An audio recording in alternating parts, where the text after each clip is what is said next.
What's up? This is Jordan Gray from Half Lit and Dope Living TV. Yo, this is Tony Terry, and you're watching Dope Living TV. Hey, what's up, y'all? This is your boy Jason Weaver, and whenever I'm back home in the Chi, I'm checking out Dope Living TV. What's up? We watching Dope Living TV. What you watching? Yo, welcome to Dope Living TV. Dope Living TV. Dope Living TV. We got it all. Come and see. Yeah.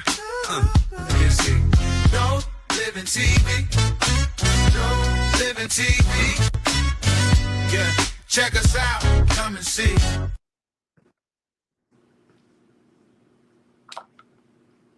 What's up? It's your boy Greg Gray. It's Dope Living TV Live. Let's start off by saying the views that are expressed on this Dope Living TV Live are not necessarily the views of Dope Living TV or its affiliates. Hey, man, before we start the show, I got to let you guys know, please, please, please, we say it all the time. Know that the last words, you want your last words to be some kind words of people that you deal with. Because they may just very well be the last words that you ever get a chance to say to this person. A friend of mine, his name is Derek Buckingham.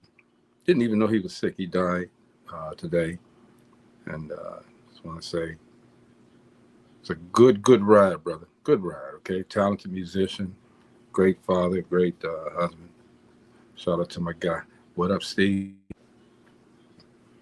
Shout out to your homeboy that passed. Condolences and prayers to his family. Yeah, man. Look at you, man. What you on, man? What you casting fresh over there? You casting clean over there. Some days you just it's not a baseball cap day. You know, today is epilepsy enlightenment, representing to the fullest. I wear baseball caps with suits, man. You know me. I do too. Sometimes, yeah. But you know, sometimes I like to pull them hats out. That grown man. Yeah, I'm a grown man, but I don't do the hats, man. I might do them one day though, but it's cool. Rep your glasses, don't rep your glasses. You know, these ain't the LZBs, but these look good. You know, I'm getting it going. I'll let you know when the LZBs on. They purple, they're a little darker, so I wanted to go with these today. Okay, all right. Hey, man, everybody, welcome to the show. I hope all the fathers out there had a fantastic Father's Day. Mine was excellent. I could read. Let me read what my son. Let me read what my son woke me up with. Y'all got to understand my son's and my relationship. So let me read what he woke me up with. All right. Stupid stuff, okay, but it was perfect. It said, ever since. And the views that are expressed on this Dope Living TV Live are not necessarily views of Dope Living or its affiliates. Ever since you came from my nuts, I knew you would be incredible, and I've loved every minute of raising you my 30 years of life. Nothing has made me prouder than watching you grow and create a life for yourself. You're driving, and you got your reading glasses. I remember when you couldn't read. I love you, Dad, more than words could fathom, and I can't live without your wit, jokes, and overall inspiration. Happy Father's Day, son, Dad. Shout out to Jordan. Shout out to Jordan. I like that. Oh, that's what he did. I was thrown off by the first line, but then I understood what he said. Trust me, you know, that's like how April do me. She always called me her little brother. Yeah. I'm 6 years older than him, but I'm 5 years, but I'm a little brother. There you go. So I'm just letting everybody know, you know, Father's Day is about fathers. And so there was a question that was brought up before, man. Should, you know, women that are raising their sons and daughters without a father, a male figure in the house, should they be called, you know, should they get a happy Father's Day as well? No. Because I ain't never heard nobody that's raised. I know men that raising their own, and I ain't never heard them being told Happy Mother's Day. Absolutely. But, you know, today is, again, shout out to all those fathers, okay, those that are there, those that are present, those that are making sure that they are raising their kids the proper way so that they become great and productive citizens, all right? Especially in these Black households, man. Let's do it. Let's keep it going. This is Relationship Roundtable, all right? Now, let me explain something real quick before I bring Melanin and Marriage on here. We were supposed to do the live version Saturday. I spoke with the proprietor. Now, when I got there, no one was there. Well, he runs a whole bunch of different businesses, and I made a conscious effort to be there on time. But when I got there, like I said, doors were locked and everything. So I called him. He didn't answer. So I postponed it. I canceled it, actually, and going to put it another day, simply because of the fact that I didn't want anybody just sitting outside waiting. Now, when I got a chance to talk to him, he schooled me. He just said, hey, staff should have been there. Staff wasn't there. But he said, when they book a place, the party goes on, period. There was no reason for me to cancel. And he's right. I shouldn't have canceled. I should have just waited, because we normally start the show a little late anyway. So I should have waited. But I didn't. I'm sorry. It's my fault, everybody. I hope that does not ruin the credibility of the consistency of what we do with the Relationship Roundtable. Having said that, man, here's the Monday version of the Relationship Roundtable with our friends from the magazine Melanin and Marriage. Let me start off with my sister. What's going on, girl? Good evening. Happy belated Father's Day. Hope you guys. I'm here though, man. I didn't see you guys Maria. last week. Didn't see you guys last week. Yeah, you was being shady. You wanted to just be online. We understand. Never shady. Had some things that was going on. What up, Brother Banks? Hey. What's up there, Poppers? How you doing? Man, I hope y'all had a great Father's Day, man. You know, since they didn't advertise as much as they could have. They don't do it. I just hope y'all had a great time, you know, relaxing, hanging with your family, man. And Brother Banks, it was wrinkle free. yeah, I like that.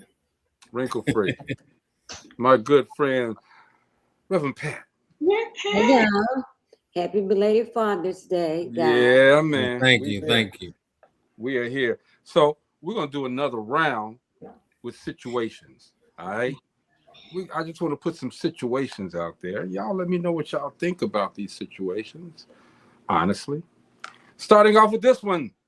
Your spouse is now this is similar to what we talked about before, but we're gonna dig in a little bit. Your spouse has offered their dream job. This is the dream job. This is what they've been waiting on.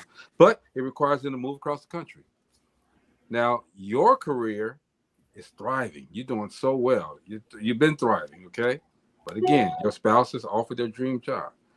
Your family's close, and you really don't want to leave. Here's the question. Who should sacrifice?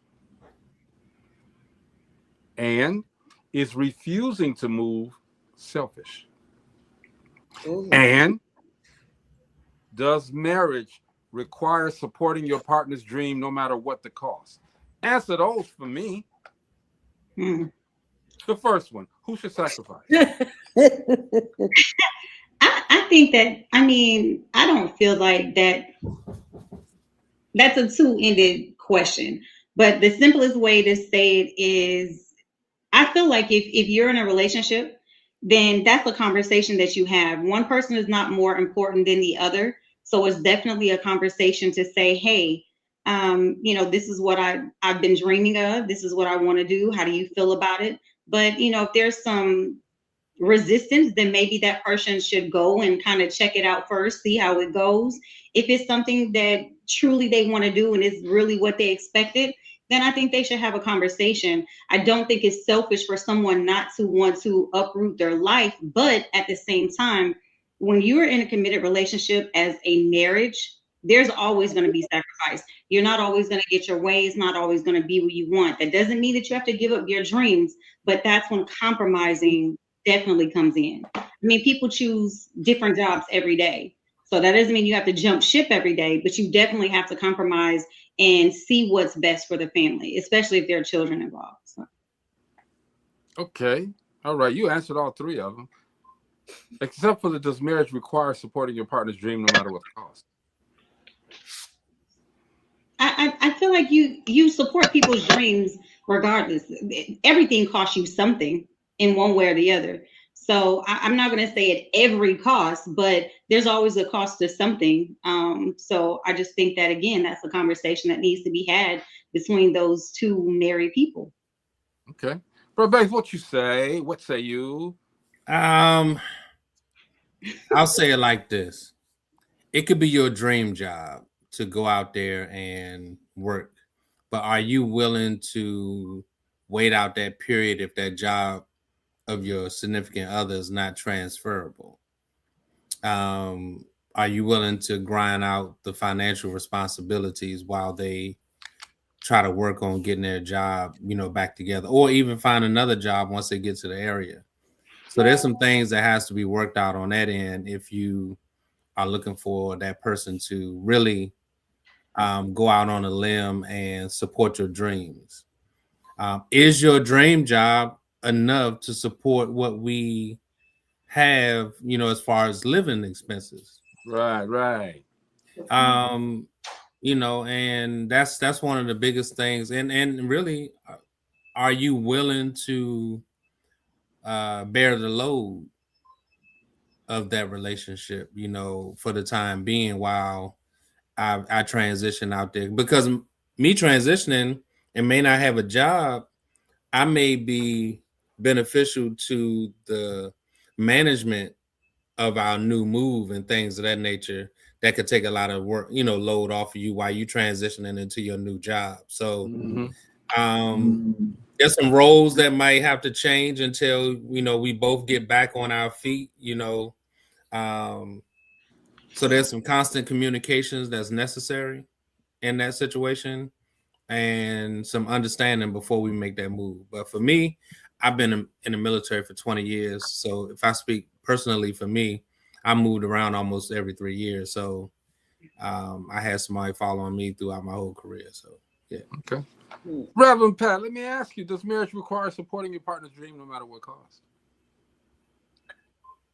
If it's a marriage that has an established understanding about what that dream job is, I don't think we're talking about just literally giving up everything based on your question, because when we hear dream job, that sounds unstable.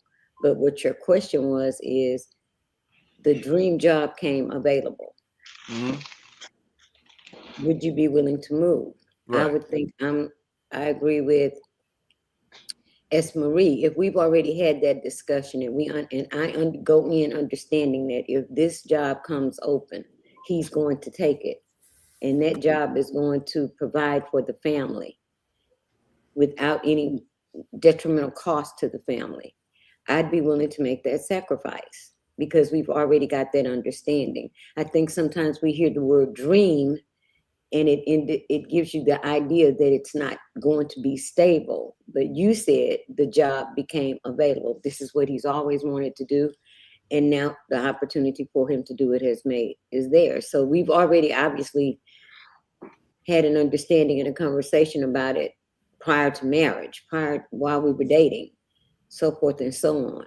So I would be willing, if that came available and it is what would make a foundation for our marriage and our family solid, I would make that choice. But I don't think that every decision has to be one that's costly. Okay. Not in a marriage, because you're on equal footing in a marriage. There should be always conversation and communication about the decisions that are going to be made. In a Christian marriage, there's another person involved, and that's God.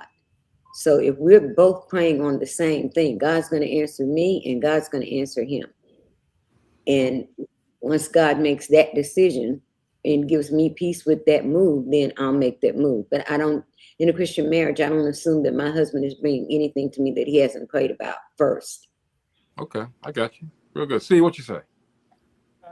I hear what everybody's saying, and like S. Marie and Reverend Pat said, it depends on one thing, like you say, situation. One thing I want to get to the end of that question when you said about the support. Once you are into that godly marriage, that spousal support is supposed to be there. If you don't have spousal support, why are you married? That's one question right there. And like she said, when it comes to uplifting a family, you know, children, they're in school. So you have things to look at. Their grades, they may be in certain things there. So you have to go to God and say, God, just because this is that dream job for me, is it the dream job that you had for me? Because you might be looking at what man created for you instead of what the creator of man had for you. Mm-hmm. Okay, so go ahead, Greg. I was going to say, for me, this is the reason I chose this, because it happened. I was offered an opportunity for this television station. I asked my wife, I said, hey, I got this grand opportunity. It's going to make us millions. You going to roll with me? And she was hemming and hawing. She was like, I don't know. You know, my mom, I live around, you know, everybody's close. And I said, okay, well, you think about it. I'll be back. And I never came back. So that's my story, and I am sticking with it. Yeah, I mean, you can't do nothing but stick with it, because that was the last time I seen you until, like you said, 20 years later. Yeah, I had to go, man. I'm like, hey, I got to go. Hey, Didn't come back. Hey, but we reunited like brothers. Okay, I wasn't talking about you. I was just letting you know you disappeared. Like, boom. Disappear, when they cut that check, it was like, man, I ain't even see Greg driving down 8th Avenue no more. Because they cut the check. What? Come on now. Greg was riding down 8th Avenue every day. My God. What's up, Mickey? Yeah, look, they cut the check. So I said, peace. Hey, Reverend Pat, I did all of that. I was like, I did a dance. I did all of this. He pulled a Martin. Oh, yeah. I was like, oh. What's up, Bobby? What's up, D Starks? Bobby said, talk together about it. One rule, be honest. It's a us decision. Dream jobs can also be built. Hey, let me show y'all something real quick. What do y'all think about this? Bam. Hey, he's shot. I don't recognize him. My face clean. That's my guy, Stephen Edwards. He's sitting right there with the tie on, with the monogram Melanin Marriage shirt on. No, Epilepsy Enlightenment shirt on. Oh, I did say that, didn't I? I said the wrong thing. My bad. Okay, but anyway, he's him and Bro Banks on that cover. Bro Banks, I didn't get your picture until right when the show started, so I didn't get a chance to put it up there. But you know, yeah, it's all good. I mean, that's a good start. You brothers doing your thing, man. Appreciate it. That's one thing that we really did. They really did. I have to give them their props. Yeah, don't interrupt. This month's magazine was. Quit interrupting me, though. I was talking. I know, but I had to give them props before you go ask one of your questions. Yeah, I appreciate that, Reverend Pat. I appreciate it. I'm feeling my F. Marie today. Yeah, I'm gonna let y'all finish. That hat, you know, that's my favorite color. So you know, Reverend Pat, I was just playing with you. You know, I'm just playing with you. I gotta clown you. So I know. Gotta make you laugh. You know. Don't start. Here is the next situation. You know what? I gotta hurry up and get my teeth fixed because the S's are coming out real bad. Where did that come? Huh? We wouldn't have never knew if you didn't tell us. Because I'm listening to myself and I'm like, you know. Anyway, we don't hear it, G. Leave it alone. You ain't got to listen. Man, if you can't make fun of yourself, then something's wrong with you. Okay, look, here's the next question. I had to get it out. A couple agrees before marriage that neither of them want children. Years later, one of them changes their mind. Ooh. Here's the question. Is it fair to expect the other partner to reconsider? No. The other part of the question, is this a legitimate reason for divorce? And who is responsible when the life goals change? Bro Banks, let me start off with you. Okay. everyone evolves in life, and we don't always stay in one place. At the time that they got together and they really thought that they were going to go through life without children, they may have felt that way at that time. But there's comes a season where you start to look around and say, you know what? I want a lineage. I want a legacy. And you want to do it with that person that you with. Now, should it lead to divorce? I don't know if it should lead to divorce, but it can lead to divorce if they don't get back on the same page. It is, if it's something that they can't work out through discussions and through time, it is definitely something that's worth exploring elsewhere, because they obviously have moved into an unequal yoke relationship, and their expectations of the relationship that they once had changed. Okay. So, Steve, you want to get in there? Go ahead, man. I didn't give you a close up either. Go ahead.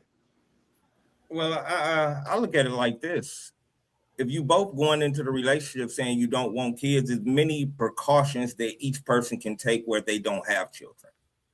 Condom. And these precautions are not taken, and you're steady having unprotected sex, we know there is a chance. So you have to look at it like that. You all took that chance without taking any precautions. Okay, so but wait a minute. Did they lie then? They must have lied and said that they were taking precautions, okay? Because you don't all of a sudden change your mind and say, I want some kids now. No. I mean, you can say you don't want kids, but neither partner never took a precaution.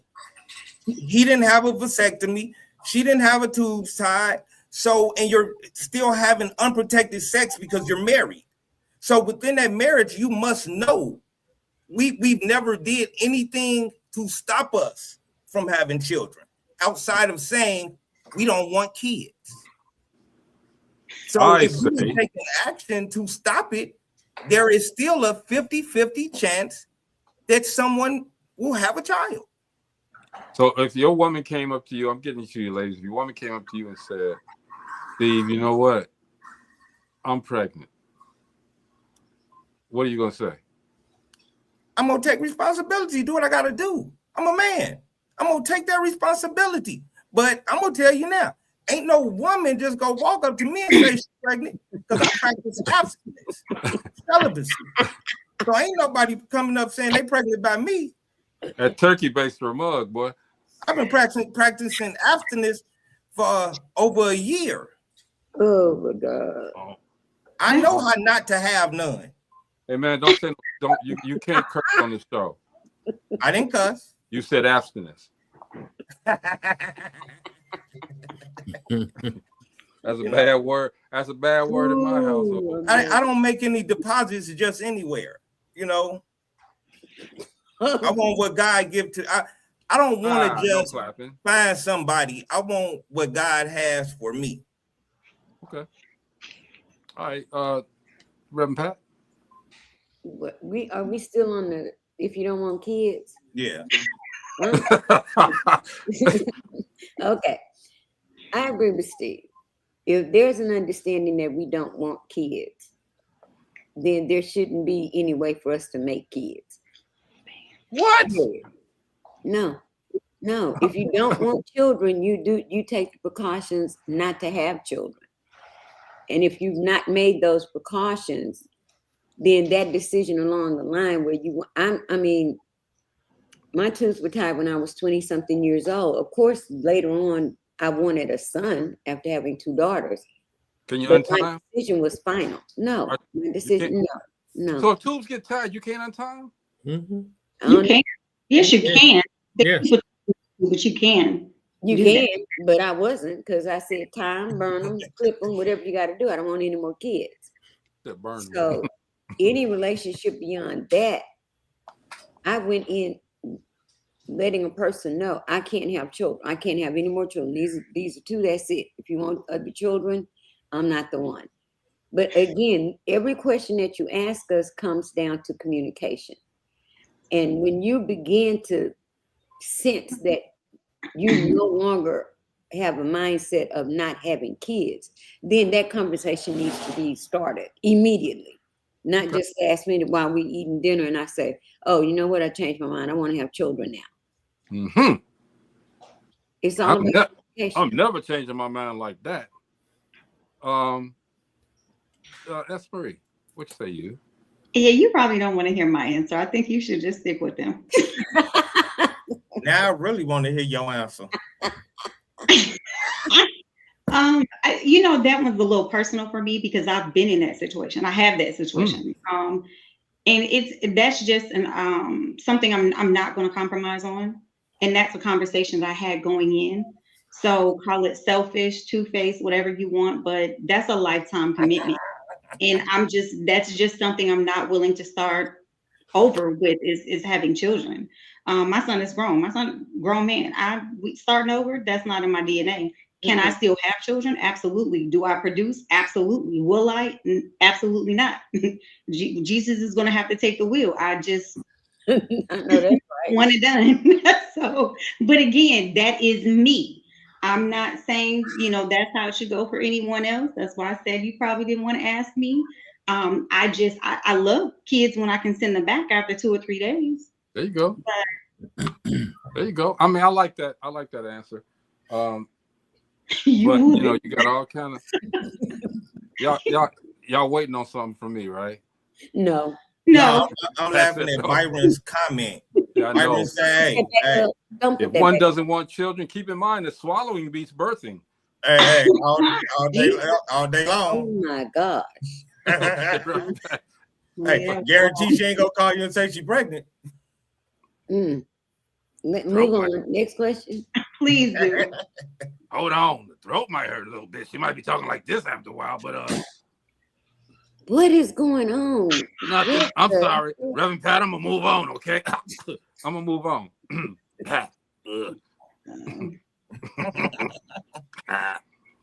But Reverend Pat, you're not gonna like this question either. Why? I'll tell you why. Because here's another situation. We're doing situations tonight on the show. One spouse, your partner, wants intimacy several times a week. That would be me. The other rarely wants it and feels pressure whenever the topic comes up. All right, you got that situation, right? Question: can sexual incompatibility end an otherwise healthy marriage? I'm not done. Does anyone owe intimacy? And where is the line between expressing needs and applying pressure? Don't marry for attraction and marry for connection, because every question you have are about people giving up on their marriage very easy. So you're saying I'm one track with my question? I'm just saying, the people that give up on their marriages that easy, did you really understand what vows were? And were those vows that you made under God? That's okay. And I get you, but if we doing it like rabbits before we get married, why can I expect that when we marry? But were you doing it like rabbits before you got married? We were doing it like gerbils. Okay, Bugs Bunny. So wait a minute. Every question that you ask is going to come right back down communication. It's going to come back down to that couple. I don't think communication is in this one, though. Because for women and for men, intimacy may mean two different things. For a woman, an intimate evening may just be, I just need to sit up under my honey, lay in his lap and watch a good movie. If that automatically leads to, okay, if now that we watched the movie, let's go run upstairs and do our thing, and there's nothing in between that to connect us, of course you're going to have issues in your marriage. Of course you're going to have issues in your marriage. And depending on how long you've been married, people evolve, people change. Things change. Your entire marriage changes when you introduce children to it. So the idea that I'm going to have the energy to raise kids, take care of the home, work outside the job, and you want me to hit it 5-6 times a week is unreasonable. 7. That's unreasonable. It's 5 days a week is unreasonable. So there are things that come with communication. Okay. Bro Banks, bring this to reality, okay? She doing it, and she ain't got no problem with it. Before we get married, while we dating, we doing it 7 days a week, twice a day. All right, we doing it. Yeah, you marry her. So you burnt her out. She ain't got this is you marry her. I'm telling you, that's a catch. Right? That's a catch. This type of situation has it works in stages. I'm gonna take it in stages because what you're saying is we could do it on stage too. You're setting an expectation of what the relationship is going to be like when you get in it and when you get married. And it's like, you're doing all of these wonderful things. You're turning over, jumping off of chandeliers, dresses, jumping off them dresses, jungle love. Right. So you create that environment that's what you are going to have for the rest of your life. Mm-hmm. But then life starts hitting, when you kind of like Reverend Pat was saying, you start getting to that work schedule, and that work schedule kind of dictates how your body feel, how your mind feel, and moving from one stressful situation to the next. It kind of goes back to what she's saying again, in communication. It is once you start getting into a routine of rejection, and because that partner sees it as rejecting them when they say no about having intimacies and sex, and that, so you have to understand those conversations need to start happening before they start taking that rejection and moving it to somewhere else where it's not being rejected. So it's necessary to start having conversations and reset your expectations of what the marriage or the relationship is. Hey, I got a question. But why is before you do that, why are we using the woman as the example? Say again? Why are we using the woman as the example? Why not using the man as the example? Well, because no, I'm not talking a man answering about a woman. Greg. I'm talking to Greg. Oh. I'm talking to Greg. The question as the woman was willing to be intimate 7 days a week. I said, Reverend Pat, your spouse. But you said the woman started because off. I'm not messing with no men. He was speaking on his behalf. So you talking about your woman was 7 days a week. Okay. He was speaking on his behalf. Because even if we flip the script, you can have a man, you can be in a relationship with where your spouse is gung-ho, but life happens. But intimacy too. Intimacy is more than just going. It's more than sex because I can be intimate with my woman while she at work and I'm at home. That's like when they say learn their love language. Intimacy is not sex. And honestly, I can make you squat to squirm and twitch and do all that from 600 miles away. That's depending on your mentality, your personality, your charisma. You know what I'm saying? It comes like that. You magic.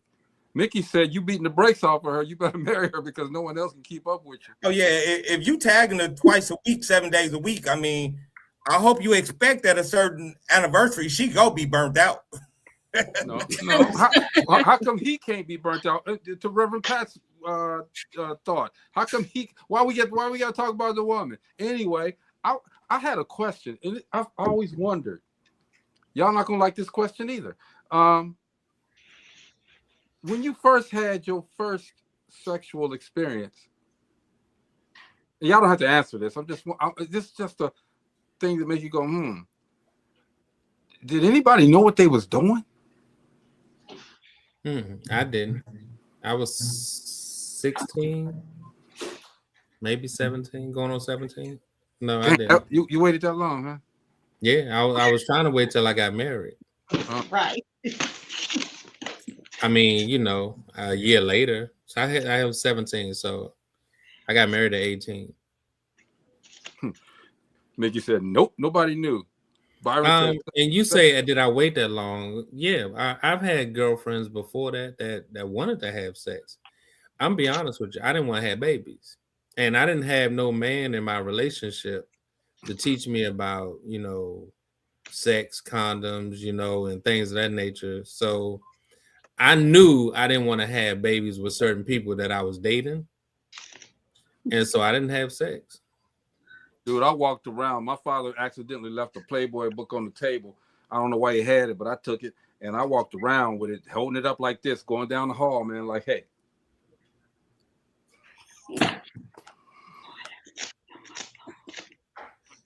Yeah, I value my body, you know, so I didn't. Oh, you know, wait.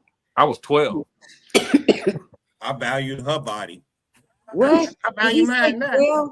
But then I valued hers. I understand the difference now, but at that point in time, I was a young man who knew everybody wasn't built like that. So it's Come like, on now. Man, you know, I'm gonna tell you this: when you in like 5th grade, my little son be coming home like, "Daddy," and I'd be like, "You got to be nice to the young ladies, because I don't want him to be like I was." In 4th, 5th grade, when I was 9, my girlfriend was 14. So I mean, I had a girlfriend, kissing everything. So I tell the truth. She wasn't no girlfriend of mine. And when I was 12, that girl was 18, 16, 17, something like that. Because I was always mature for my age. Right. And that's how I feel. I was mature too. And I mean, I've always tried to date older women regardless. When I was 22, my woman was 44. S. Marie, I'm joking. I didn't do that. I so, because I'm like, I like to double up. I didn't do it at no 12. First time I did it, I didn't know what the hell was going on. I started seeing firecrackers and flags and all kind of stuff, but no, because we all jump up and say we got to go to the bathroom. The bathroom. I didn't know what was happening. That first feeling. What? Do I gotta pee in the middle of this? I thought I was hey, Steve. I thought I was dying. I'm like, oh my God, this ain't right. This ain't. What? And then when your head starts spinning. I knew it felt different, but I knew I wasn't having no seizure.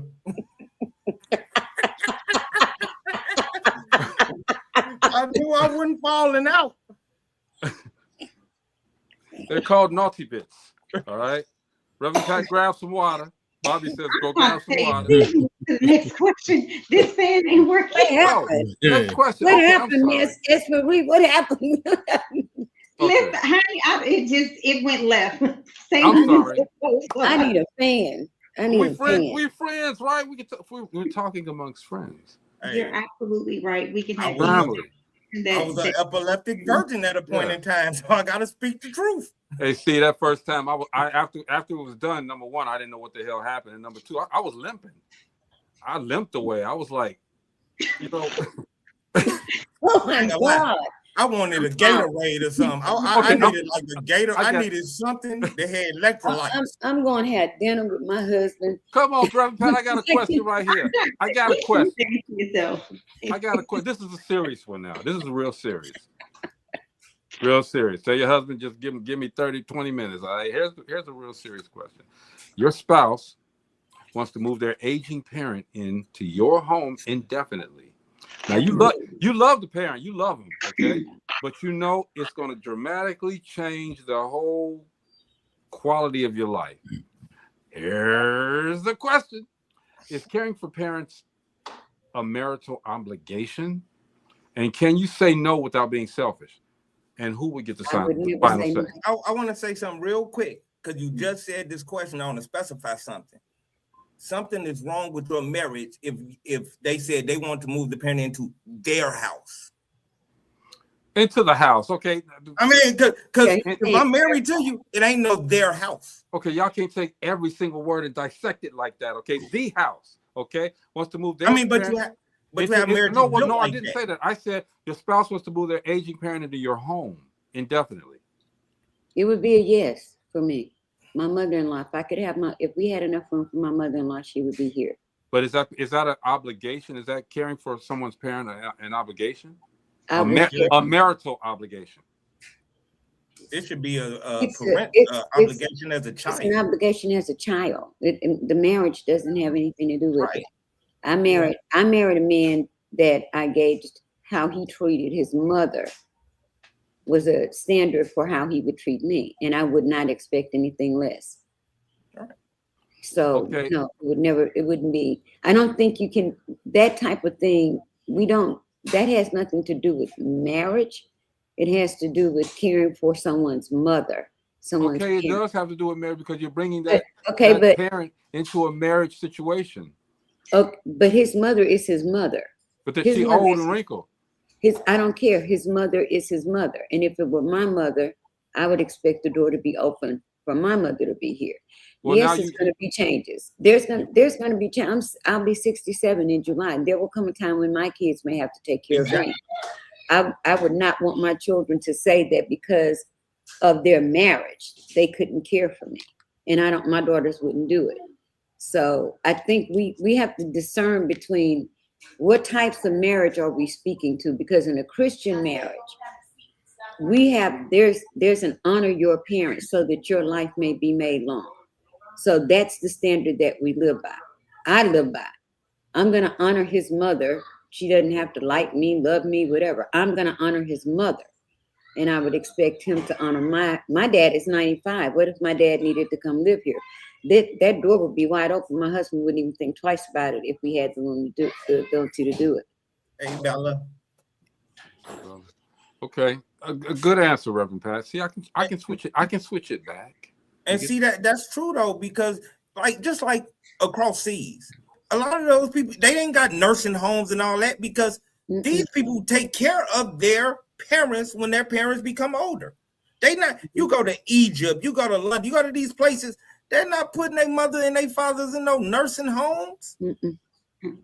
My drivers that drive me to the doctor for Indy Health INC, he tells me, my dad, 88 years old, and every day he over there, he getting up in the field, he's working, all of this. And he say, I never put him nowhere.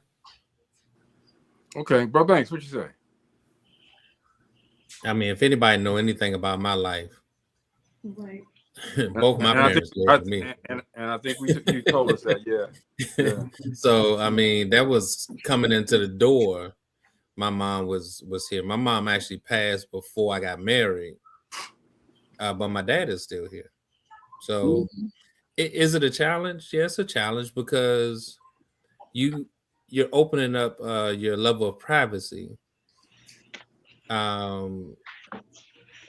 But the other challenge comes when you're in a long-term relationship and you didn't get along with your in-laws.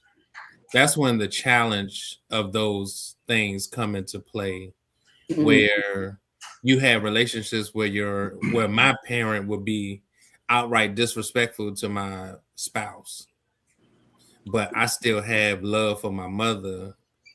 That definitely will create some type of friction because now I'm asking her to overlook all the disrespect or all the vitriol conversations that they had over the years to now open up the home for her. It's not only that she's moving in, there's a potential that she's going to have to take care of her too. Because while I'm at work, somebody's going to have to man the ship. And so we're not just thinking about the fact that people just moving into your house. There comes a time where you're going to have to be a caregiver to that parent. And so we can't just talk about the space being invaded.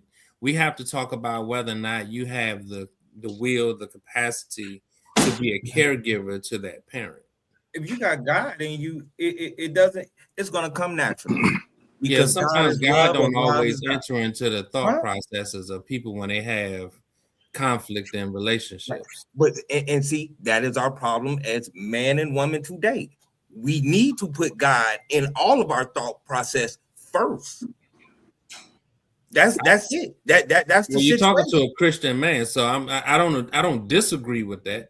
I'm just being real with the fact that not all relationships, even Christian relationships, have those type of conversations where, some people can fall away from their spiritual movement and lock into their fleshly desires and feelings and emotions. And so we're imperfect people, so we're going to have imperfect situations and conversations about what we should and should not do in those situations. For me, I took care of mine. Ain't nothing wrong with that. You're supposed to do that. Okay, Dr. Marie? I'm biased on this. I mean, my parents stay with me, but they're on a totally different floor. So I literally don't see my parents unless they come into my room or I go to their floor. So for me,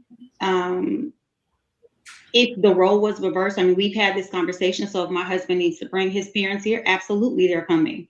There's no question. I don't care if we do get along. So let me put that out there up front. But I don't care if I don't like you or not. Guess what? You're my husband's mother. You're his father, and you're coming regardless, and we're going to make it work. So it's more than just, is it obligation? Absolutely not. But I'm very passionate about this because I'm a daddy's girl. I love my dad, and I will never put my dad in a situation where he has to allow someone else to take care of him. But I've also been in a situation where I almost lost both of my parents.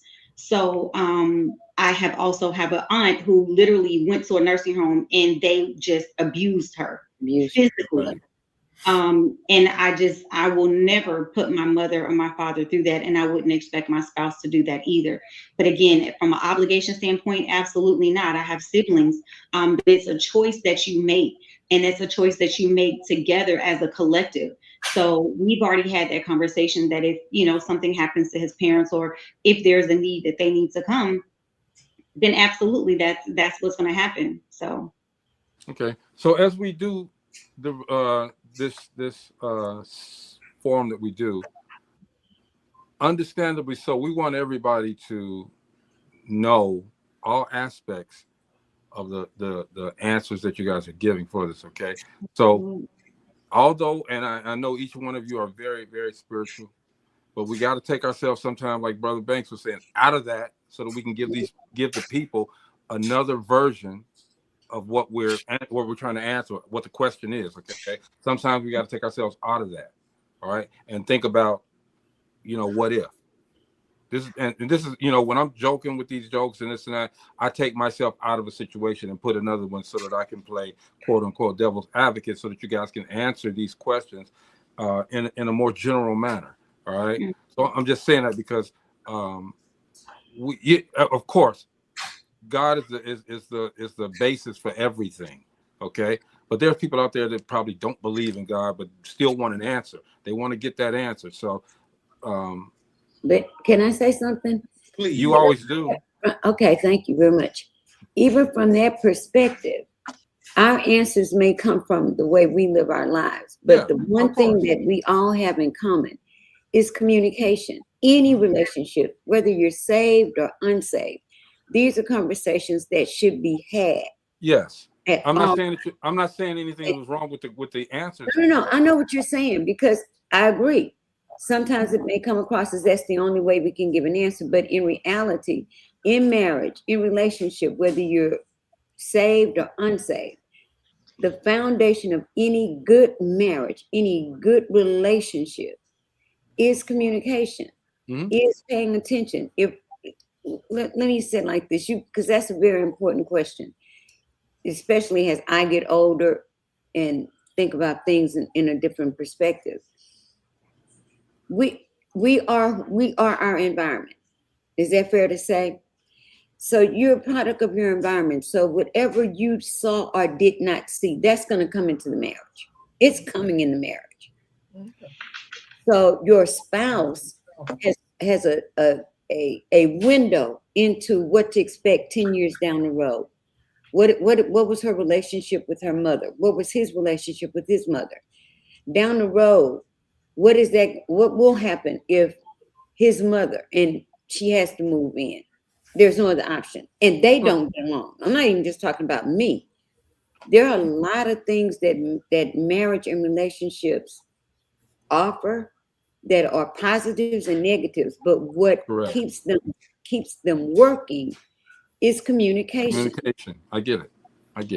There's a flip side of this. and that there's some spouses that have to convince their significant other to actually take care of their parents because of the type of relationship they had with their parents was so abusive. And sometimes that spouse take on that role of convincing them to bring their parent into their household. That's why I asked, was it a marital obligation? Yeah. I mean, that's just like what Reverend Pat said. It goes, the love you receive as a child dictates the love you give to someone else when you're grown in a relationship. Understood. But hold on, Steve. Burbank, I cut you off. I apologize. Oh, I'm sorry. No. I mean, I hear what he's saying in that regard, but in some cases, some parents don't give their children the love that leads them to being taken care of. Because the Bible says, parents don't provoke your kids to wrath. You know, so there's another side of that scripture that a lot of people avoid talking about. They only talk about the honoring of the parents, but they don't talk about the provoking your kids to wrath. So, I mean, there's two sides of that we have to look at, you know, when we're talking about the spiritual aspect of relationships.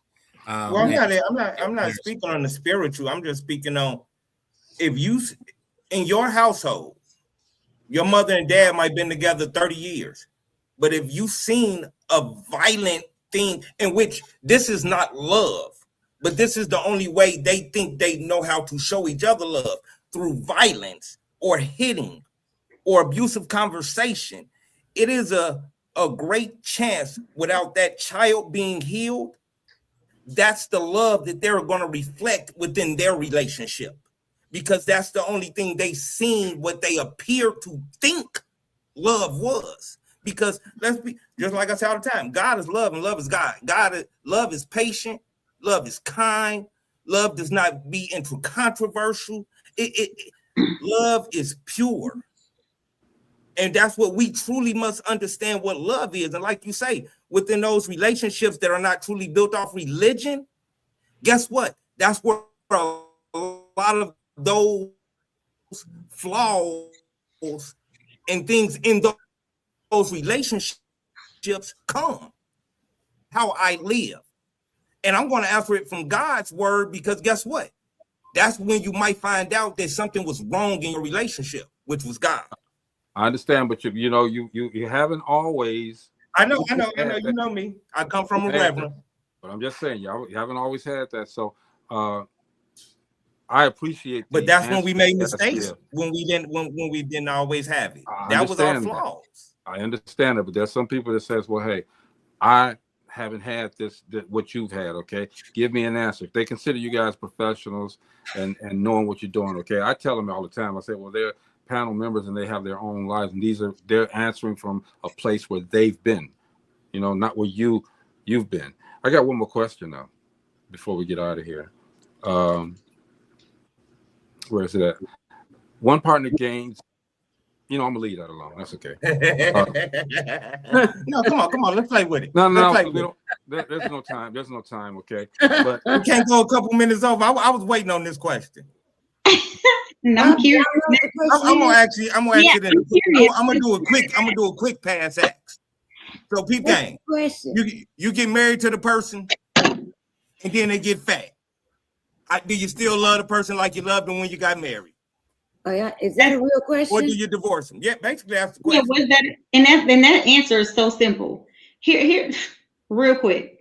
If you marry someone based off their looks, then guess what? You are kidding yourself. We all change.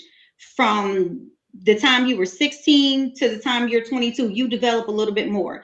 People age gracefully, some people don't. So if your marriage is based on someone's looks, then you marry for the wrong reason, and you might be by yourself for a long time. So see what I'm saying? He was nice looking for 1972. But I honestly, that's what I love about some cultures is, and I'm going to say this and I'll let it go. There are some cultures who are, forced to marry people that they don't even know.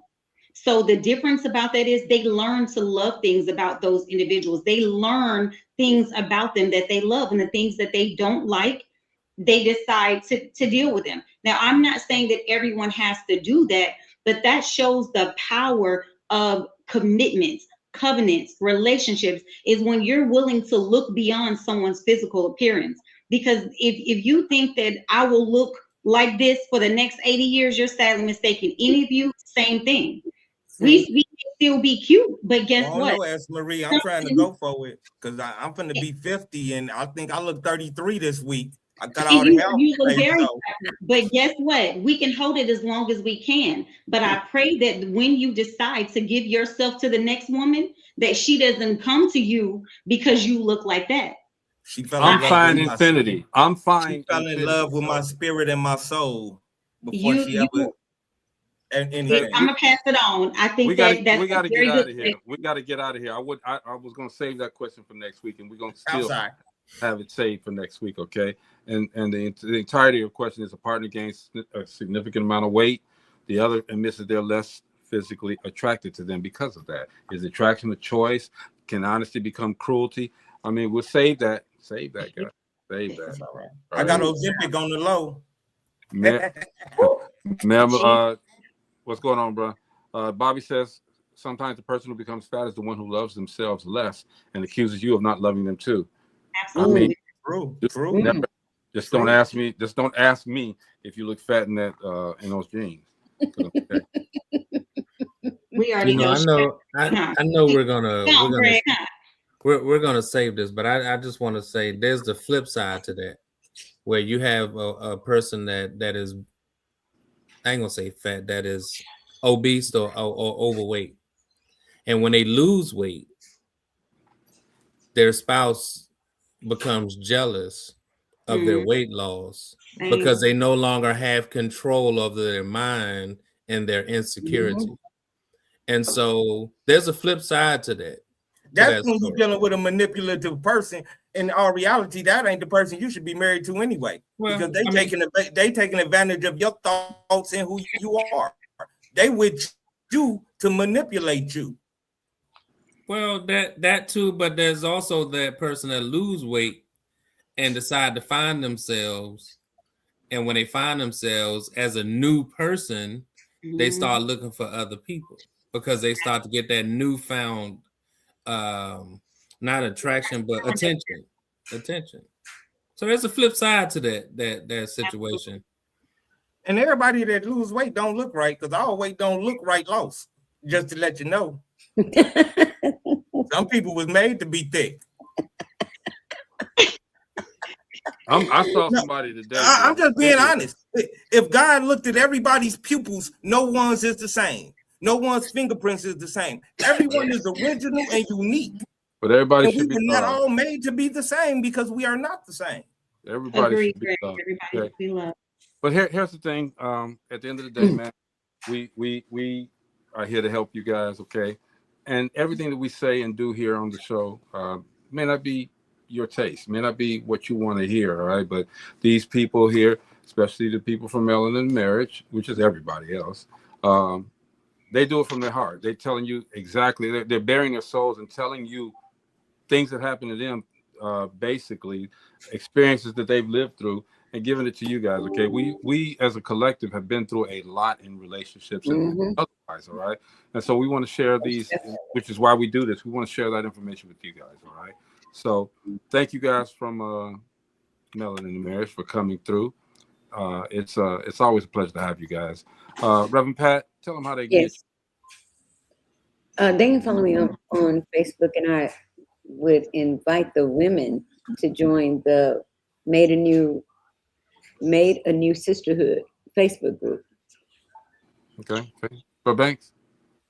You can catch me on Facebook, Anthony Banks. I'm that simple. Dr. I am on Instagram, not as much, but I am on Instagram at Densac Scotia. Get that Instagram views up, bro. Get them up. Dr. S. Marie. Two ways. All platforms, personal, just me, S. Marie, and professionally, the Dr. S. Marie. See? Everybody know you can reach me here at Dope Living TV Live. That's the #1 spot podcast to be at and be on. And you can reach me at Melanin Marriage. I'm a contributing writer along with these gracious writers right here. So please click in with it. Hey, Greg, put it up there real quick. You want me to put up there? Put it up there real quick. Hold on, man. I'm generic right now. Sorry, you ain't generic. You unique, my brother. Y'all check it out. Melanin and Marriage. The June issue was a great father's issue and of great Black men contributing writers. So check us out. You can check me out. Like I said, Epilepsy Enlightenment, Seizure Support Group. You could DM me. We could talk seizure first aid, seizure podcast, and different things. And also, hey, check me out in the Lazarus Boy comic. I endorse it. So you can check out that information. And like it said, God is love and love is God. Stay patient, man. Stay true. Yeah, man. Hey, man, tomorrow on the show, we have a special guest. Her name is Juliet Jeffers. Now, she's been in a number of things. She's been in Playtex commercials, Hamburger Helper, Allstate, Toyota, John Hancock, and she's been on a number of television shows as well. The Fresh Prince, Grey's Anatomy, The Residence, Bone, Snowfall.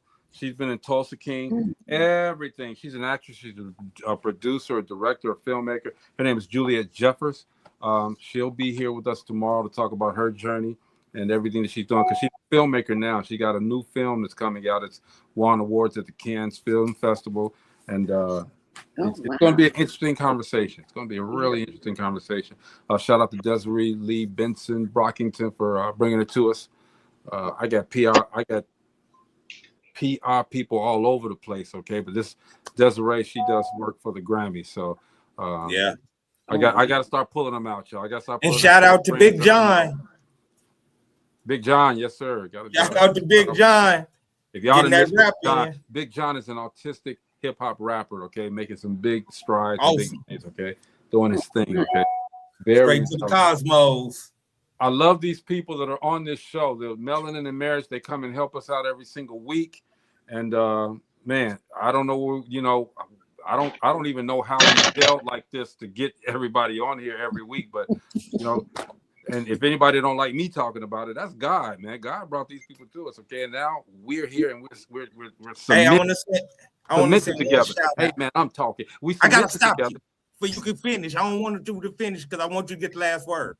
But I want to shout out to BS Concepts for doing that, what she did for me and getting them flyers out. Thank you. Bobby Struch, and she does her thing, all right? Oh, wow. BS. She did an amazing job. It don't mean what you think it mean, okay? Aaron, this is my brother from a long time ago, man. Still my brother, okay? But been knowing him forever, okay? Shout out to you, brother. Thank you for watching tonight. Man, been a great show. You guys did your thing tonight. Anybody want to say anything else? Yeah, I just want to touch on this because I think it's a very serious conversation. Taking care of your loved ones, being a caregiver, is not for the faint of hearts, and it is a job that you should take on serious and not to take on it lightly. I've been a caregiver for other people's family members in a dementia residence for 2 years. And I just encourage you to, if you can, do it. Take care of your loved ones. Make sure they have quality of life leaving this world. I get you, man. Believe me, I know, okay? My mom called me ugly the other day. And I was like, thank you. She was like, she said, you're welcome. Did you show her that picture you just showed us? No, just like, hey man, I'm fan infinity on that picture. Y'all, man, y'all better. Put that marriage. Was that your marriage picture or prom? Oh no, y'all don't know. Y'all. That man right there could sing. Yeah. That man on that picture, that man right there could sing. Now that he looked like a shy light for real. That other picture when he was like that picture was that picture, he looked like a alligator or something. I don't even know. He didn't look like. Dude, look, I had curly hair and I tried to straighten it out for the picture. I had to use this hot comb to get it right like that. And you see how tall it was at the top, right? You look like they chose to beat you on Good Times First instead of Penny. Hey man, I got that sweater. I got that sweater from the set of Good Times. Hey, I can believe Michael it. Michael I think Ward. I seen Michael. That was Michael's Michael sweater. Ward. I'm serious. Yeah. And then I was black and greasy. I was Use the black straight and and greasy in comb this. your hair. Oh I was yeah, black yeah. and greasy. Boy. Oh, that's the 90s right there. Look at that's the 80s. That's the 80s, right? That's the 80s, man. That's the Hey, end of the 80s. that right there started my whole career. That's the dance show. That I already started the know. whole career. That Started was the whole Greg career. Gray's Soul Train. Y'all just don't know. That was it. My guy Will LaSure, what's going on, man? Yeah, I was trying to be the next Don Cornelius, man, and I was the black and greasy one in the middle. And man, I seen you, and you was a superstar, man. I'm on TV. I'm watching TV Saturday morning, man, and then to see you drive down the street, please, man. I knew I had to connect with you, and I connected with you every time you drove down that street. I'm like, hey, I know what time he coming. And I never understood why Steve was out on the avenue.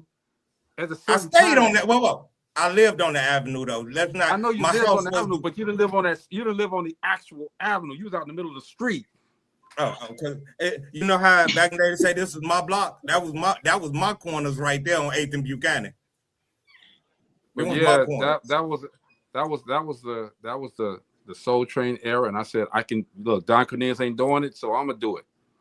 And the room was smaller than a closet, basically. Okay, but we made it work. Shout out to Matt. You was phenomenal, man. The things you did, they don't even know. Y'all just don't know. Greg brought so many artists into different places. Art. I mean, oh, look at the time. Okay, Greg. You know, no, I just don't. I don't like it. I don't know. It's not that, Reverend Pat. It's that you know me how I am with. I was Greg. You know what I'm talking about, right? I was running around putting the flyers on the windshields and the windshield, all that. That was me. That's what I was doing, running around. But Greg was a beast, man, for real. I give you your flowers, man. Come on, look at this, man. You was with every group out there. Oh my gosh, that is my. So Greg was out there with all of them, y'all. I followed a lot of music back in the day, and there were brothers out there that really hit the streets with the microphone and early in the game. Mm-hmm. And I'll be honest with you, Greg Gray was one of those names back in the day that was on the street. This ain't the first time I've heard of you. Well, no, I always knew them great brothers. Your name been ringing out for a while. Man, it's 2026. That man name been ringing, like you say, a long time. It's been a while. That man name been ringing since 88, 87. Because he was one of those pioneers that was out there on the streets, man, you know, and putting those shows and stuff together, man. And you did your thing back then, man. And yeah, you still carried the mantle. Appreciate that, man. I did what I did. I didn't know what the hell I was doing though, but you did it well. You did it for the Chocolate Brothers. Dude, you don't even understand, man. You don't understand. I do understand what y'all kind of try to be biased right now. It was hard. It was hard to get into that scene and to make yourself known, and so I know for a fact. Don't say that, Greg. No, it was uphill battle. No, it was hard because you didn't lose that deal from no light skin man. You just lost. No, I had. You know what? Real quick. I had to really dig. I had to really dig to get the opportunities that I had. Okay, because doors was being slammed, right? But I said, you know, especially when I saw that BET and MTV was out there, I said we can do it better. Shout out to Ben Cherry, Matt, Ease, Denzel, Dave, all of them. Okay, for believing in the dream that I had and making it come to fruition. Okay, because fruition. I'm sorry. Because it's Will said, take them flowers, bro. This guy pulled up on me one day. I was at my mom's house. He pulled up on me one day and understood. I mean, he knew he was back there too. He knew what was happening too. One thing about me though, guys, I don't like the accolades. You know, the thing is I did what I did because that's what I love to do. You know, I sang, had a record deal. That didn't work out. Did the dance show. That didn't work out. But I learned along the way and took the steps to make sure that I could be where I'm in a position with you great people right now. Okay, we all got journeys, all right. I just haven't told my story yet. but it's coming. It's coming. It's coming. But let know it, Greg. Hey, 925 Kentucky. You was the beast, man. You was Gary's pioneer. That's where I got the name from, though, Steve. 925. I know. The guy pressured me. He pressured me. He said, "Greg, what are you gonna name the show? You got to name the show." I looked down. I need a name now. Down on the desk, and on the address it said 925 Kentucky Street. I said 925 music videos. And the rest I know what it is. You know, I remember having to go there and pay the cable bill. Yeah, it was there, and it was in that back room. I know exactly what you're talking about. You know, I mean, come on, this is Gary, man. We know Gary. Guess what? Anyway, we know you, Gary. Sir. Appreciate that, man. Appreciate that, man. I don't want this to become the Greg Gray Reminisce show, okay? But thank you guys for all of that. Appreciate it. That tomorrow, Juliet Jeffers, we're gonna sit down, we're gonna chop it up, okay? Any of y'all want, Melanin Marriage, y'all want to come on and sit on the panel too and hang out? Let me know. I'll send you the link. Come through. You want to come through, Brother Banks? Yeah, I'm down. Okay. Yeah. Sister Esper, you want to come through? Sure. Okay. Reverend Pat, you're gonna be with your husband. I know you ain't coming through. Bible study. Bible study. Tuesday night Bible study. Yeah. Well, you go ahead on with your. If y'all want to attend a good Bible study, I've listened twice. I sneak in. Reverend Pat be on it. Her whole everybody. It's beautiful. I love Reverend Pat. You know, she's like my straight man. You know what I mean? She can take it. I love, but Reverend Pat, if I ever come at you wrong, you correct me, okay? But I love you. I think you are such an amazing person. She is. All right, can we go now? Yeah, we gotta go now. It's 10 after. All right, so again, this is Dope Living TV Live. Juliet Jeffers will be here tomorrow. Like I said, amazing actress. I'm so tempted to play this little clip I got of her, man. No, because you know sometimes how it be. Oh no, I can play the clip. Oh, okay. Y'all want to see the clip? Y'all got time? Yeah. That's Cole. That's Cole's girlfriend. I'm gonna play it again. Hold on, check this out.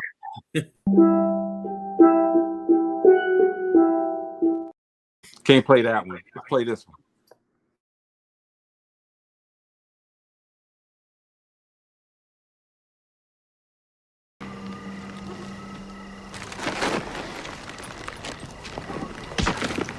That's for stealing $300 out my purse last time you left.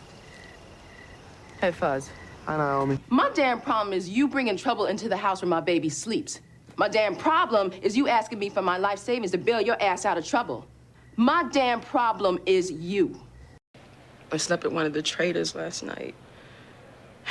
He left a note in my bed. I got HIV, see a doctor. I can't get sick. I have a kid. Amazing actress. I only play a portion of it. She's been in everything, guys. She's been in everything. She was on Martin. Huh? She was on the Martin show. That was Cole's girlfriend. She was on the Martin show. She was on, I think, Girlfriends as well. So shout out to Julie. We're gonna talk to her and get everything out there, man. So but she got that. The one that I didn't play was her new movie. All right, from the film festival. Yeah, I wanna make sure that she's here to talk about it. Okay, right. So and she directed it. She did her thing. So anyway, man, thank you guys for Melanin Marriage for coming through. Okay, we love you guys, and always, man, it's a pleasure to have you sitting on the panel with Dope Living. Appreciate you guys. Thanks for having me. Man, this is dope. This is Dope Living TV Live. We will see you guys tomorrow, mañana. I can't say it in another language, but we'll be here. All right. Peace. Peace. Whether in the house or outside, you know that we gon' do it.